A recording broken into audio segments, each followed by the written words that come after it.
El tema con el que vamos a empezar el curso es con cadenas de Markov. También voy a subir esta presentación al Classroom para que también la tengan disponible, aunque no tiene mucha teoría, solo tiene algunas definiciones. Entonces, la primera pregunta que nos hacemos es, ¿qué son procesos estocásticos? En sistemas 1 vienen muchos sistemas que no dependen de la probabilidad, son determinísticos.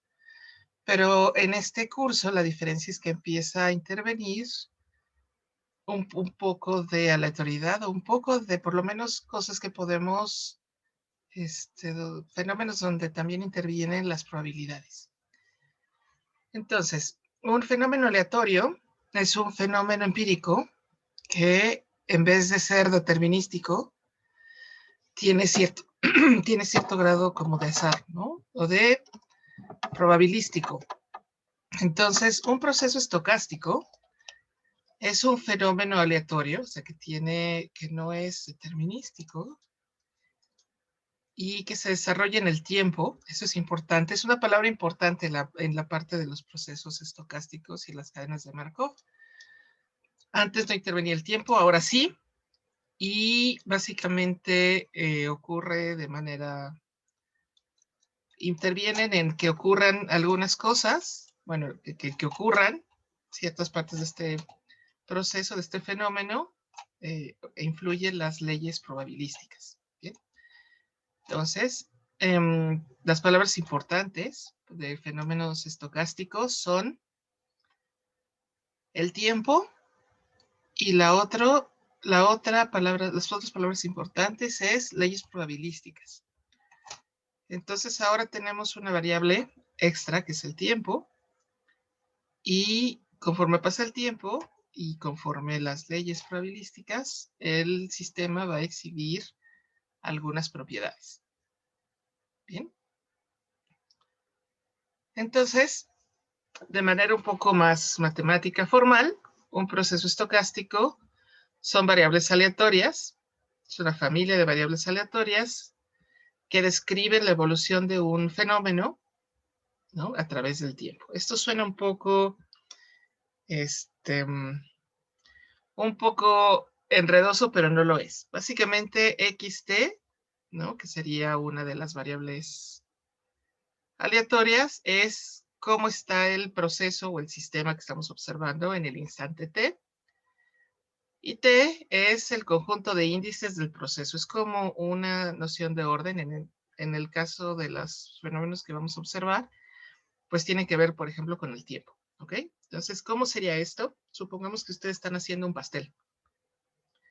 Entonces, xt sería el pastel está en estado ingredientes separados, está en estado en masa, está en el horno o está en estado ya está listo y me lo puedo comer. ¿Ok? Y t es pues una variable de tiempo. ¿Ok? Creo que sí está un poquito más claro. Entonces, la definición clásica, como les decía, es una colección de variables indexadas por un conjunto t y definidas en un espacio de probabilidad. ¿Okay? Entonces, como ya les había dicho, t es un conjunto de parámetros que explican el tiempo.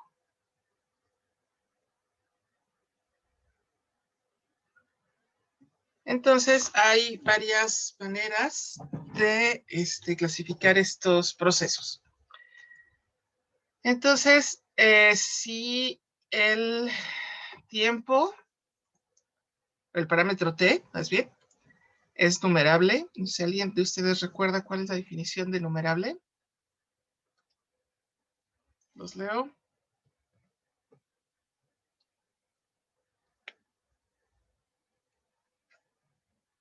Ninguno.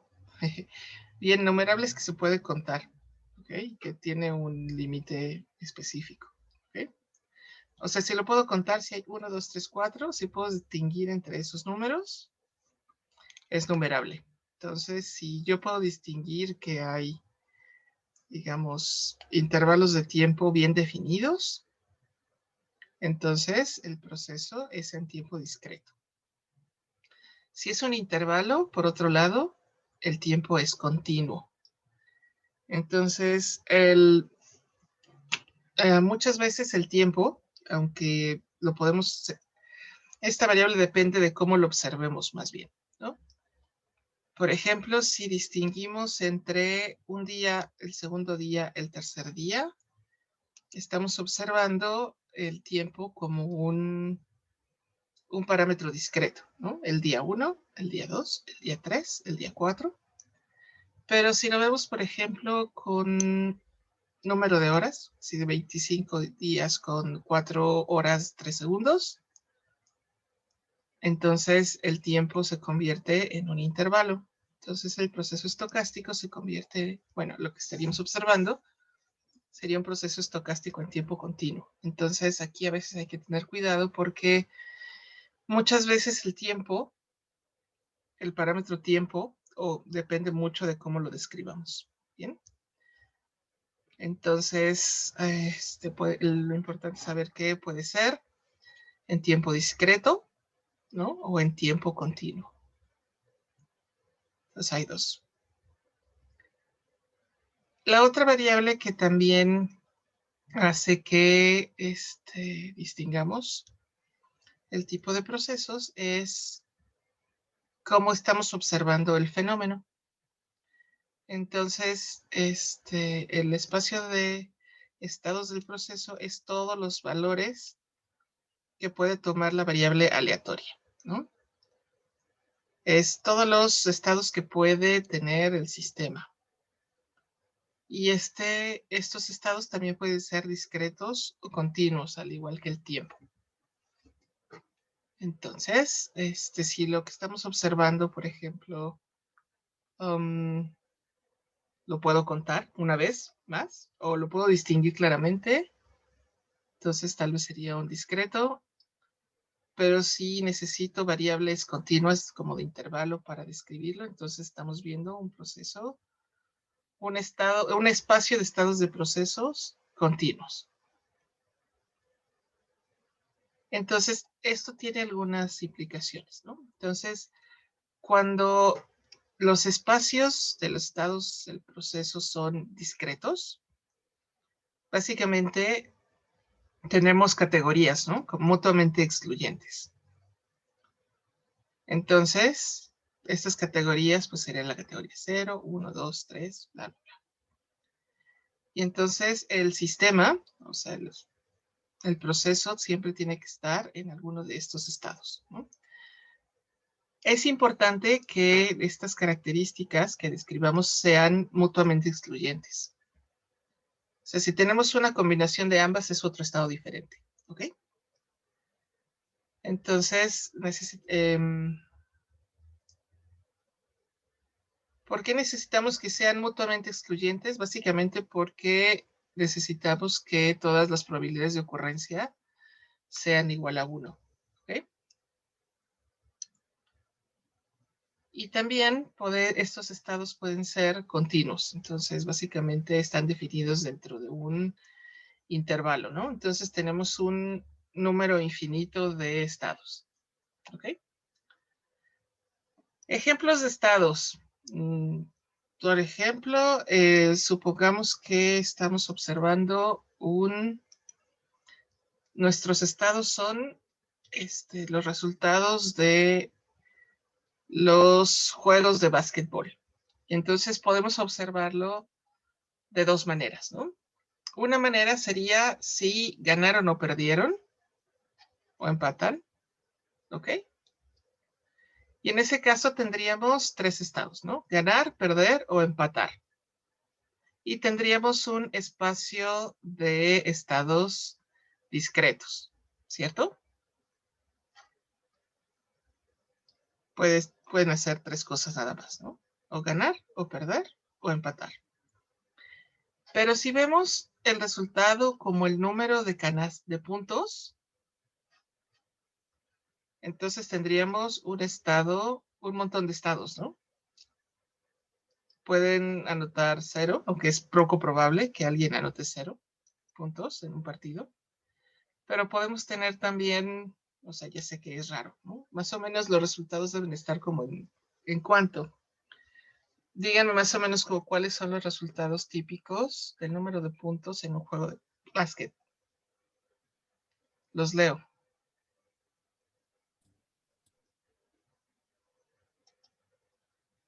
¿Hay alguien por ahí?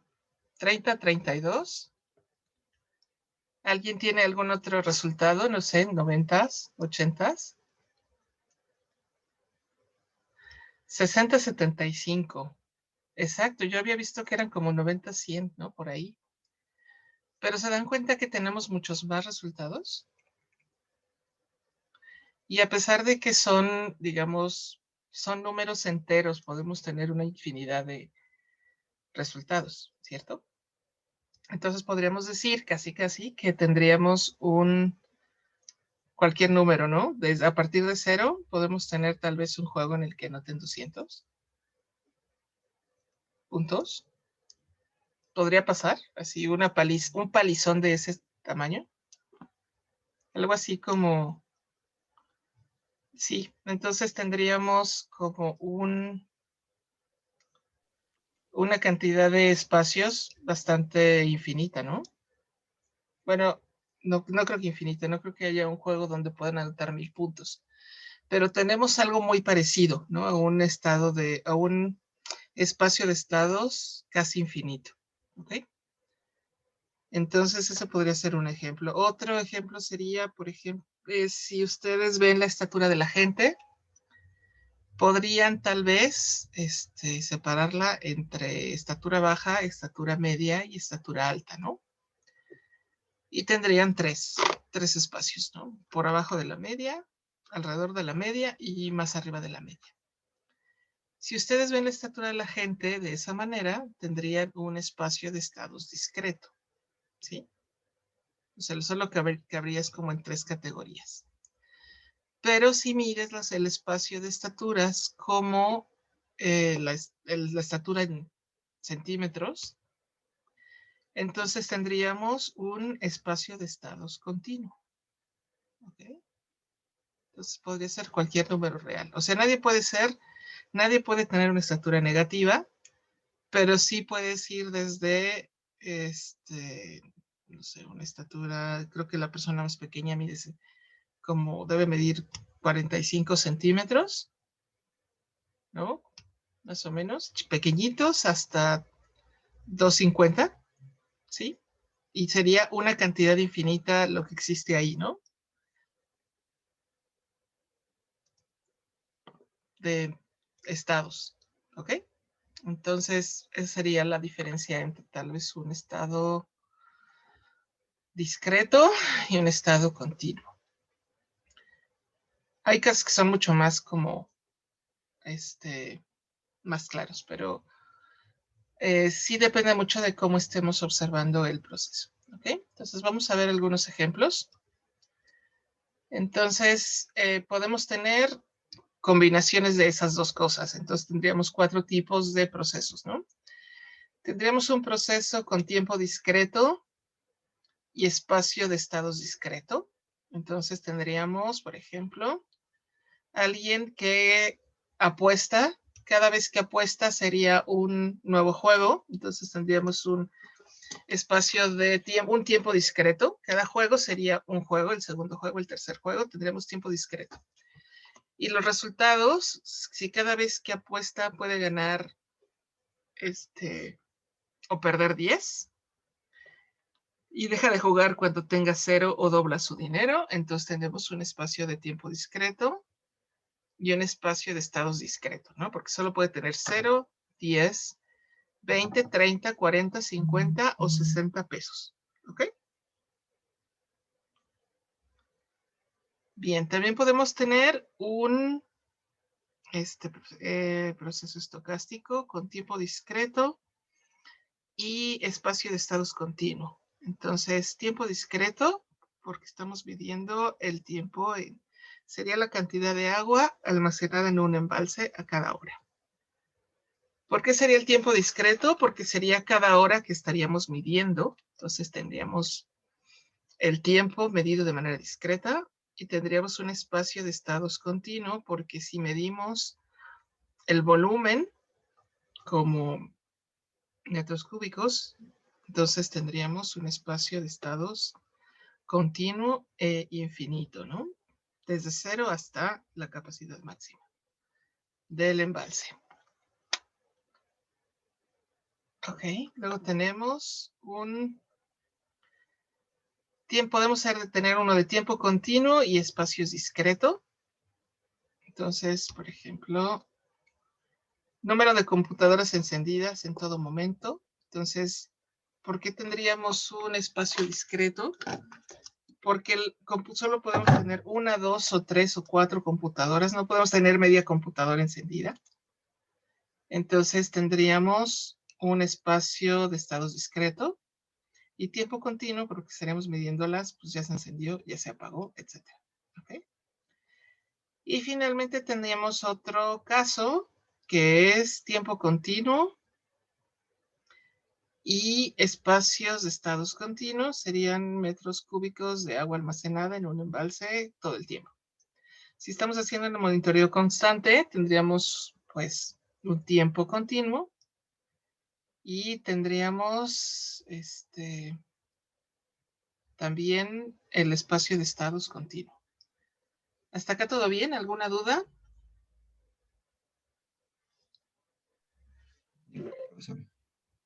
¿No? ¿Todo bien? Sí. Ok, entonces, estas otras cosas. Ok, esta es otra cosa. Está un poco enredoso. Entonces, la pregunta es, una cadena de Markov sería un tipo específico de proceso estocástico, ¿sí? Básicamente tendríamos estados discretos y podemos tener tanto tiempo discreto como tiempo continuo, ¿sí? Y se puede representar de varias maneras. Lo que es importante en una cadena de Markov es que tiene algunas propiedades donde básicamente para calcular el siguiente estado, lo que necesitamos es conocer dónde estaba el sistema en el estado anterior. Y tiene una propiedad más que se le llama como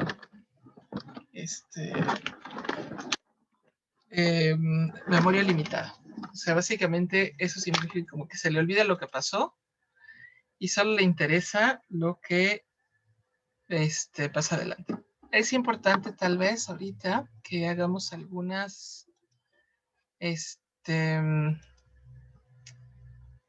anotación importante en términos de cadenas de Markov. ¿Ok? Les había dicho que existen, digamos, son procesos estocásticos, está relacionado con la probabilidad y con los estados. Bien. Entonces, cada vez que vamos a empezar a describir, por ejemplo, el estado de un sistema, si tenemos un sistema con estados limitados, ¿no? Digamos un listado, ¿sí? Discretos, podemos expresar, ¿no? El estado del sistema por medio de un vector, ¿no? Este vector le vamos a llamar el vector de estados. ¿Ok? Y la notación es pi. Aquí no tengo letras griegas. Debe ser pi. Y que está elevado. Y básicamente aquí lo vamos a poner probabilidad de que esté en el estado 0. Probabilidad de que esté en el estado, ahí quedó estado, ¿verdad? Estado 1. Probabilidad de que esté en el estado 2, etc. La probabilidad de que esté estado n. Ah, no, quedamos que era n. Ok, entonces sería algo así. Ok, entonces vamos a ver si lo puedo escribir por acá. Entonces tenemos estados limitados y discretos que serían m estados, ¿no? Tenemos un sistema que tiene m, puede tener desde m más 1 estados, entonces el vector de estados pi va a expresar una serie de probabilidades de que esté en un número de estados, ¿no? Entonces podríamos decir, por ejemplo, que un ejemplo específico, si tenemos solo 3 estados y sé que está en el estado 1, entonces mi vector pi será, tenemos 3 estados, sé que está en el estado 0, no, está en el estado 1, sí, y está en el estado 2, no. ¿Ok? Sea algo así. Sí sé que puede estar en el estado,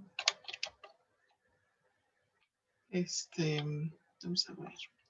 Entonces, estos números que ocupa este vector de estado son las probabilidades de que esté en ese estado en ese tiempo. ¿Ok? Entonces podemos también, por ejemplo, tener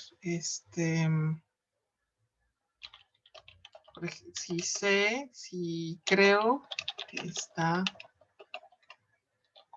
20% en el 0, 30% en el 1 o 50% en el 2. Entonces tendré un vector pi que sería 0.2, 0.3, 0.5. ¿Ok? Entonces podemos describir un sistema por medio de vectores. ¿Ok? Podemos tener en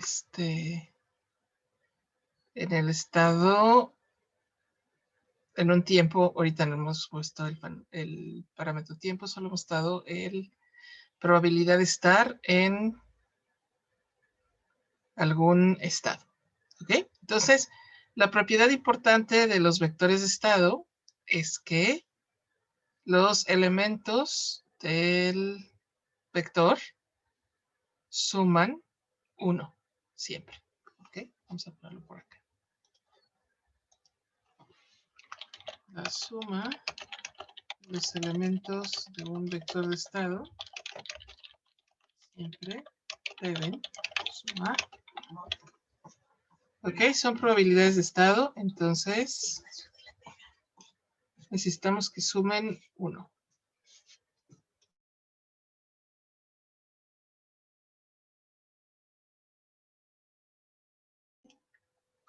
¿Sí?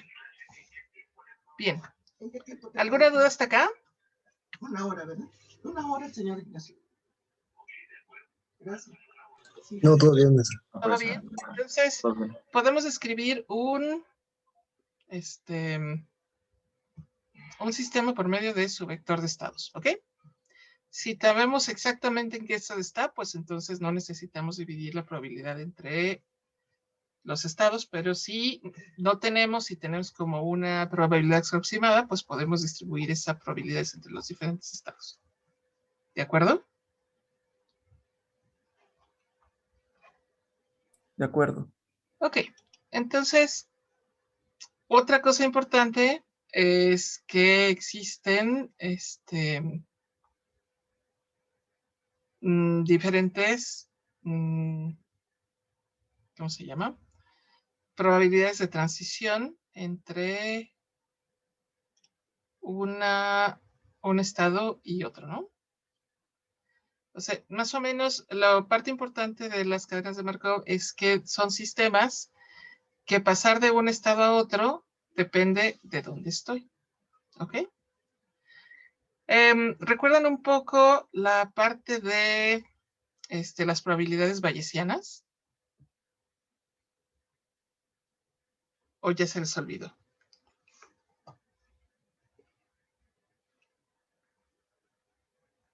¿Cómo eran las probabilidades bayesianas? Los leo. ¿Alguien tiene alguna memoria? ¿Ya se acabó la memoria?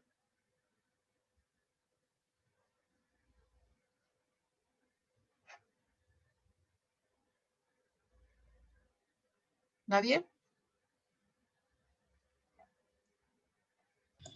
¿Era lo de PDA dado B? Exactamente, son probabilidades condicionales. ¿Sí? ¿No? ¿Emiliano no se acuerda? ¿Alguien más sí lo recuerda?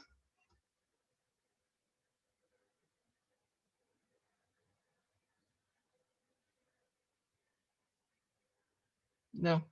Ok. Entonces básicamente es como que algo se acuerdan, pero no del todo. Bien, voy a hacer una pizarra nueva.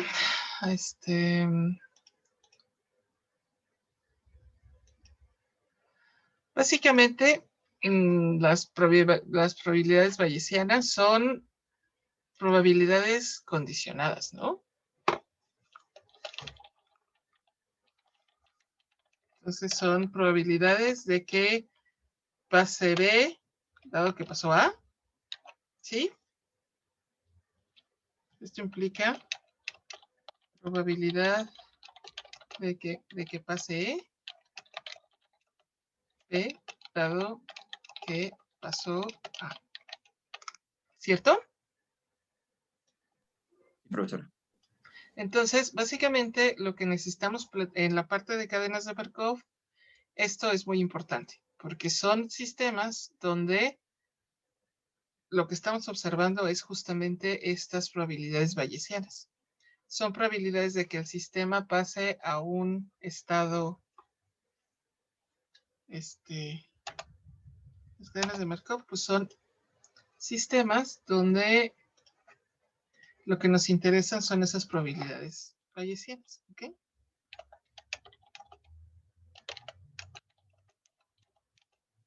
Son sistemas de, pues básicamente eso es lo que vamos a observar. Observamos esas probabilidades y lo planteamos como una matriz de probabilidades de transición. ¿Okay? Entonces tenemos un sistema que está en X estado y lo que nos interesa es observar todas estas probabilidades de que el sistema pase de un estado a otro, ¿ok? Pero están condicionados. De todas maneras, no es, se oye muy enredoso, pero no lo es tanto, ¿ok? Entonces, para todas las cadenas de Markov hay una matriz de transición que se denomina con la letra P. Y básicamente en ellas se expresan todas las probabilidades de que estando en un estado I se pase a un estado J. ¿Okay? Ahora, ¿cuáles son las probabilidades de estas? Son matrices cuadradas, ¿no? Y la otra probabilidad, la otra característica que tienen es que sus renglones deben sumar 1. ¿Ok? La notación que vamos a utilizar en esta clase va a ser una notación donde, déjenme poner por acá, vamos a poner, por ejemplo, que tenemos una matriz 1,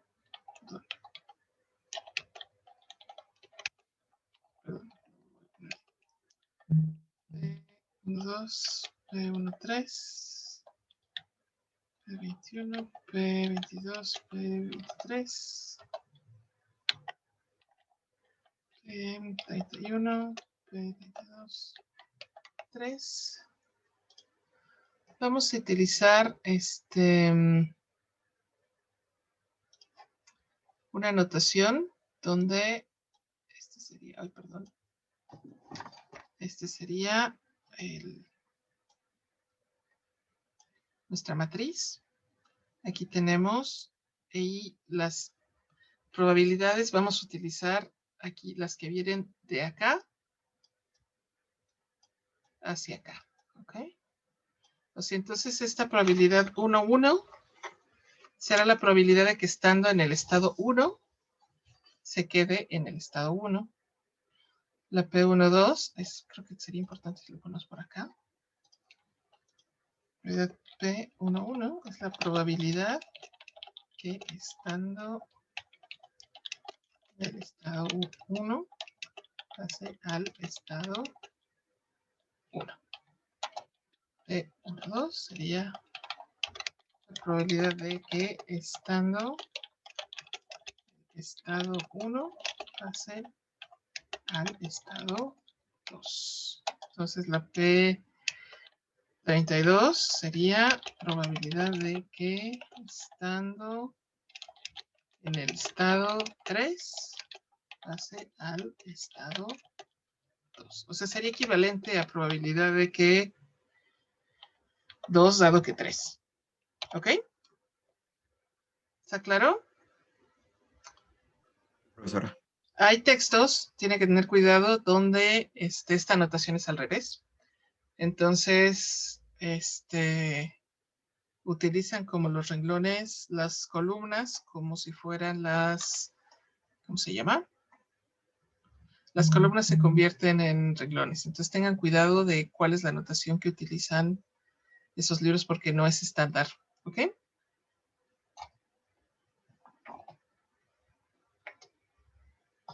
Bien, ¿alguna duda hasta acá?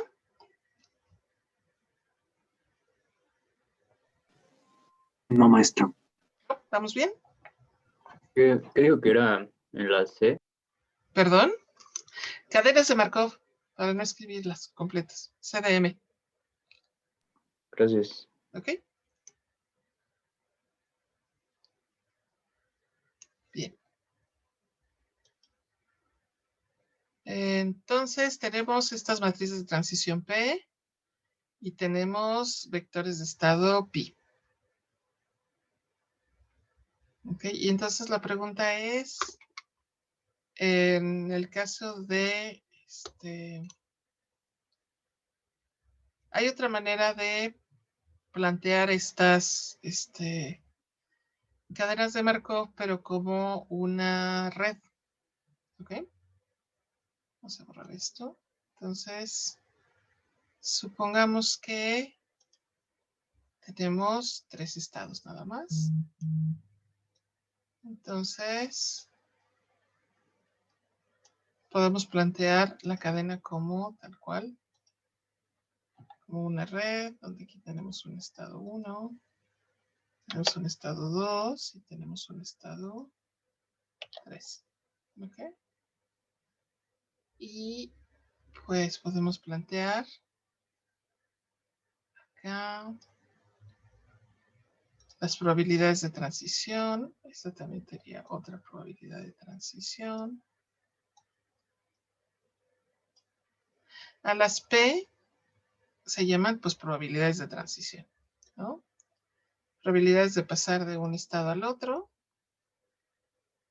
Y aquí nos faltarían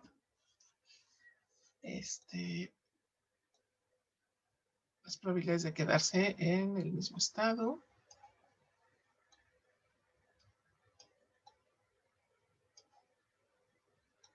Esto podemos decir un bucle, ¿no? Que sería la probabilidad de quedarse en... Entonces esta sería la probabilidad de quedarse en el estado 2, ¿no? De que estando en el estado 2, me quede en el estado 2. Entonces sería la probabilidad de que estando en el estado 2 pase el estado 1. Esta de acá. Esta sería la probabilidad de que estando en el 1 pase el 2. Esta sería la probabilidad de que estando en el 3 me quede en el 3. Esta sería la probabilidad de que estando en el 2 pase el 3. Esta sería la probabilidad de que estando en el 3 pase al 2. Esta es la probabilidad de que estando en el 1 me quede en el 1. Esta de acá sería la probabilidad de que estando en el 1 pase al 3. Y acá tendríamos la probabilidad de que estando en el 3 pase al estado 1. ¿De acuerdo? Y así también podríamos expresar una red como, bueno, perdón, una cadena de Markov en forma de red. ¿De acuerdo? ¿Bien? Sí. ¿Alguna duda hasta acá? Ninguna. Ninguna, profesora. Ok, excelente. Entonces, ¿qué más nos faltaría? Para el día de hoy, ya planteamos esto. Bien. ¿Puede detener la grabación?